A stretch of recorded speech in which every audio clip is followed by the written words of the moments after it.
একজন পুরুষের সবচেয়ে বড় সম্পদ হলো তার স্ত্রী। যদি সঠিক জীবনসঙ্গী পাওয়া যায় তবে জীবনটা অনেক সুন্দর হয়ে ওঠে। আবার সেই নারী তার পুরো দুনিয়াকে ধ্বংসস্তূপে পরিণত করতে পারে। এটা কোনো বইয়ের কথা নয়, বরং বাস্তব জীবনের চরম সত্য। যদি কোনো পুরুষ একজন ভালো বুদ্ধিমতী স্ত্রী পায় তবে তার ঘর মসজিদের মতো পবিত্র হয়ে ওঠে। এমন স্ত্রী সব বিপদে তার পাশে থাকে। তার সাথে পুরুষটি এই বিশ্বাস রাখতে পারে যে পুরো পৃথিবী তার বিরুদ্ধে চলে গেল, তার স্ত্রী কখনোই তার সঙ্গ ছাড়বে না। এই নারী তার স্বপ্নকে বাস্তবে রূপ দেয়, তার রাগ কমায়, তার ক্লান্তি মুছে মুখে হাসি ফোটায়। এ কারণেই বলা হয় সঠিক নারীর সঙ্গ পাওয়া ঈশ্বরের সবচেয়ে বড় আশীর্বাদ বা নিয়ামত।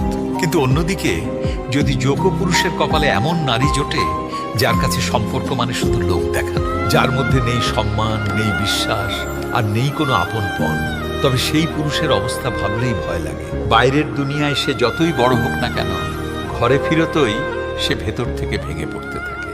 প্রতিদিনের খোঁটা, ঝগড়া আর প্রতি মুহূর্তের সন্দেহ তার আত্মাকে ক্ষতবিক্ষত করে দেয়।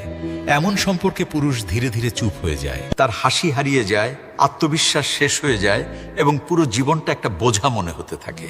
বাইরের মানুষ ভাবে সে শক্ত আছে, কিন্তু ভেতরে ভেতরে সে প্রতিদিন একটু একটু করে মারা যায়। এই কারণেই অনেক সময় ভালো ভালো পুরুষরাও ভুল পথে চলে যায়, কারণ ঘরের শান্তি তাদের আসল সম্পদ।